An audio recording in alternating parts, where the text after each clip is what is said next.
The General Theory of Employment, Interest and Money. Book by J.M. Keynes. एक भूला हुआ सपना और एक क्रांतिकारी विचार. कल्पना कीजिए 1930 के दशक का, जब दुनिया एक अभूतपूर्व आर्थिक संकट से जूझ रही थी.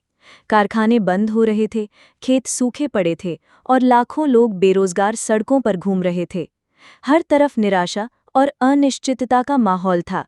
ऐसा लग रहा था कि पुरानी आर्थिक व्यवस्था पूरी तरह चरमरा गई है. इसी अंधकार भरे समय में एक दूरदर्शी अर्थशास्त्री J.M. कीन्स ने एक ऐसी पुस्तक लिखी जिसने न केवल उस समय के संकट को समझा, बल्कि भविष्य के आर्थिक विचारों की नींव भी रखी. ये पुस्तक थी the general theory of employment, interest and money.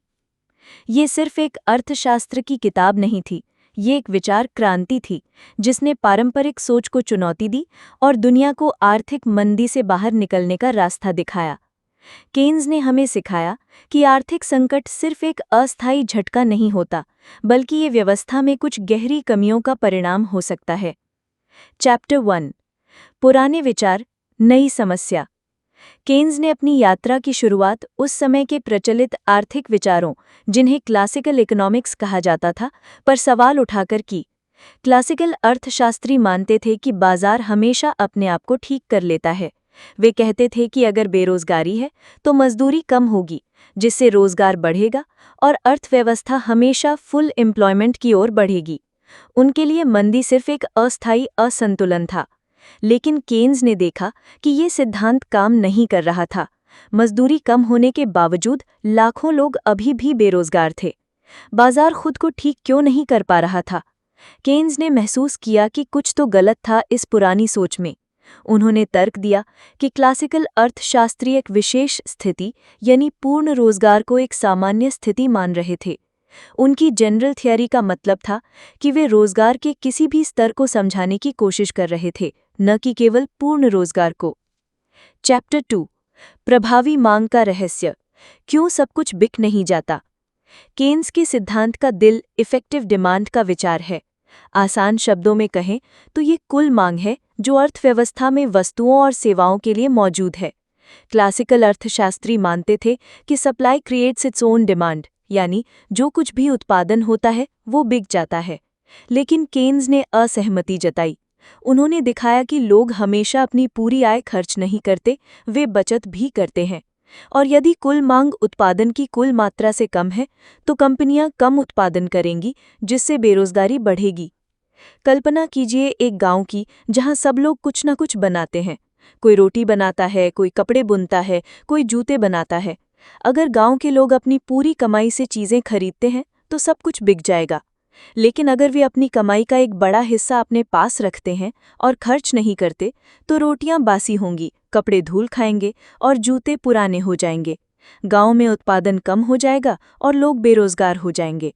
Keynes ने दिखाया कि यही बड़े पैमाने पर अर्थव्यवस्था में हो रहा था. चैप्टर 3. उपभोग का मनोविज्ञान. हम क्यों खर्च करते हैं और क्यों नहीं? कीन्स ने समझाया कि प्रभावी मांग के दो मुख्य घटक हैं, कंजम्पशन और इन्वेस्टमेंट. उन्होंने उपभोग को समझने के लिए प्रोपेंसिटी टू कंज्यूम की अवधारणा पेश की. ये बताता है कि लोग अपनी आय का कितना हिस्सा उपभोग पर खर्च करते हैं और कितना बचाते हैं. कीन्स ने एक महत्वपूर्ण मनोवैज्ञानिक नियम पेश किया. जैसे जैसे आय बढ़ती है, उपभोग भी बढ़ता है, लेकिन आय जितनी तेजी से बढ़ती है, उपभोग उतनी तेजी से नहीं बढ़ता. इसका मतलब है कि अमीर लोग अपनी आय का एक बड़ा हिस्सा बचाते हैं, जबकि गरीब लोग अपनी आय का एक बड़ा हिस्सा खर्च करते हैं. ये बचत अर्थव्यवस्था के लिए एक दो-धारी तलवार है.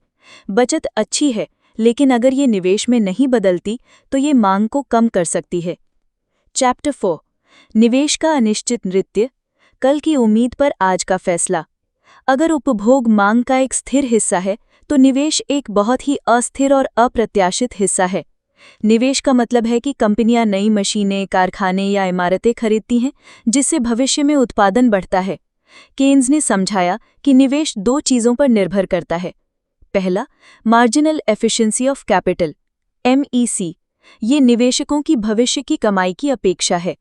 अगर निवेशक सोचते हैं कि कल मुनाफा होगा तो वे आज निवेश करेंगे. Interest rate. ये पैसा उधार लेने की लागत है. अगर ब्याज दर कम है तो निवेश करना सस्ता होता है, लेकिन धन की सीमांत दक्षता बहुत हद तक एनिमल स्पिरिट पर निर्भर करती है, यानी निवेशकों के भावनात्मक झुकाव और भविष्य के बारे में उनकी आशाओं पर। यदि निवेशक निराशावादी हैं तो वे निवेश नहीं करेंगे, भले ही ब्याज दरें कम हों।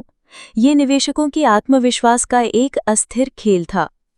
चैप्टर 5 ब्याज दर का रहस्य। पैसा सिर्फ पैसा नहीं बल्कि एक विकल्प भी है। क्लासिकल अर्थशास्त्री मानते थे कि ब्याज दर बचत और निवेश से निर्धारित होती है। अधिक बचत से ब्याज दरें गिरती हैं और अधिक निवेश से वे बढ़ती हैं। लेकिन केन्स ने एक दूसरा दृष्टिकोण पेश किया। उन्होंने कहा कि ब्याज दर लिक्विडिटी प्रेफरेंस से निर्धारित होती है। लिक्विडिटी प्रेफरेंस का मतलब है कि लोग अपने पैसे को नकदी के रूप में अपने पास रखना पसंद करते हैं, बजाय इसके कि इसे निवेश करें या बैंक में जमा करें। लोग पैसा क्यों नकदी के रूप में रखना चाहते हैं? पहला, ट्रांजैक्शंस मोटिव, दैनिक खर्चों के लिए। दूसरा, प्रिकॉशनरी मोटिव, भविष्य की अप्रत्याशित नीड्स के लिए। तीसरा, स्पेक्युलेटिव मोटिव, ब्याज दर में भविष्य में होने वाले परिवर्तनों पर सट्टा लगाने के लिए। यदि लोग सोचते हैं कि भविष्य में ब्याज दरें बढ़ेंगी, तो वे आज पैसा अपने पास रखेंगे ताकि बाद में बेहतर निवेश कर सकें। केंद्रीय बैंक ब्याज दरों को प्रभावित कर सकता है, लेकिन ये सिर्फ एक सीमा तक ही प्रभावी होता है। यदि लिक्विडिटी प्रेफरेंस बहुत अधिक है, जैसे मंदी में, तो लोग पैसा रखना ही पसंद करेंगे, भले ही ब्याज दरें शून्य के करीब हों। इसे लिक्विडिटी ट्रैप कहते हैं। चैप्टर 6 गुणक प्रभाव, एक छोटा खर्च, एक बड़ा असर। केन्स के सबसे शक्तिशाली विचारों में से एक मल्टीप्लायर इफेक्ट है। उन्होंने दिखाया कि अर्थव्यवस्था में किया गया कोई भी प्रारंभिक निवेश या खर्च, जैसे सरकारी खर्च, केवल उतना ही प्रभाव नहीं डालता, बल्कि इससे कहीं ज्यादा प्रभाव डालता है। यदि सरकार कुछ पैसे नई सड़कें बनाने में खर्च करती है, तो इससे उस खर्च की प्राप्ति करने वालों की आय बढ़ेगी। इस आय का एक भाग फिर से खर्च किया जाएगा, जिससे दूसरों की आय बढ़ेगी, और ये प्रक्रिया चलती रहेगी। इसे गुणक प्रभाव कहते हैं।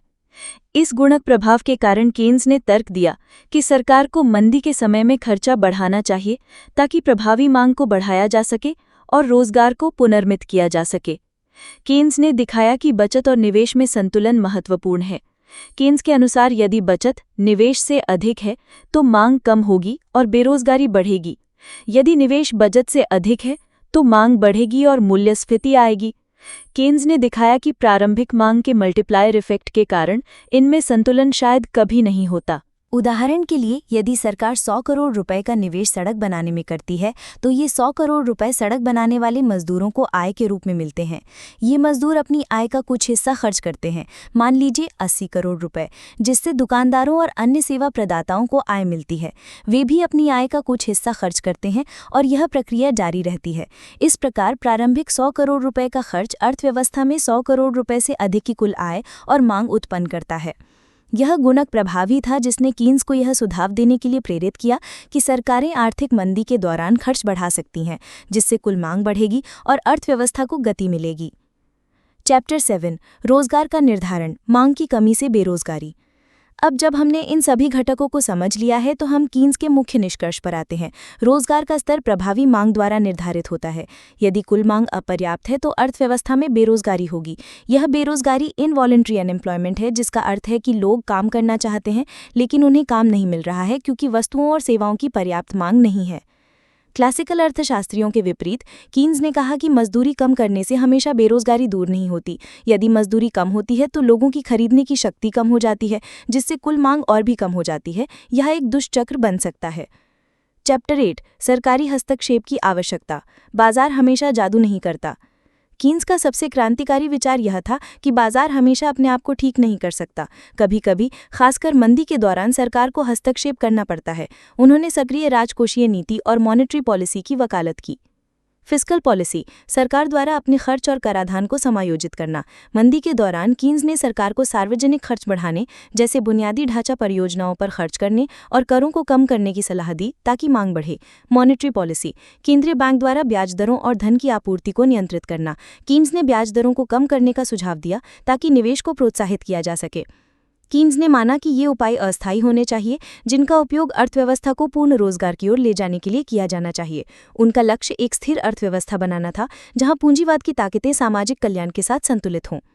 कंक्लूजन, एक नई दुनिया की नींव। The general theory of employment interest in money सिर्फ एक किताब नहीं थी, यह एक विचार था जिसने दुनिया को बदल दिया। इसने क्लासिकल अर्थशास्त्र के कुछ मूलभूत सिद्धांतों को चुनौती दी और सरकार को अर्थव्यवस्था में एक सक्रिय भूमिका निभाने की अनुमति दी।